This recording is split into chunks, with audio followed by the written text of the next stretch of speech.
నిజమైన ప్రేమలో ఉండే మొట్టమొదటి క్వాలిటీ ఏంటంటే మారిపోదు.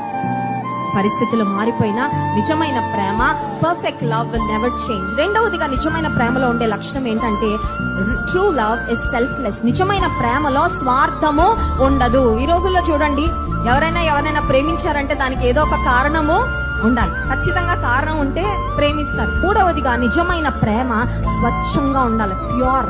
ఈ రోజుల్లో ప్యూరిటీ తగ్గిపోయింది, అంతా కల్తీ అయిపోతా ఉంది. అందుకని ఆరోగ్యాలు ఇలా ఉంటున్నాయి కదా.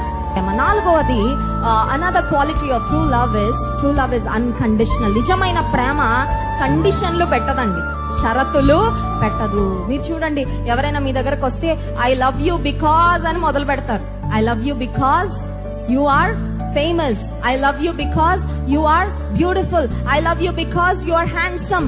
I love you because or if you are kind to me, I will be kind to you. If you love me, I will love you. మనుషుల ప్రేమలు షరతులతో కూడిన ప్రేమలు, కానీ దేవుని ప్రేమ షరతులు ఉండవు.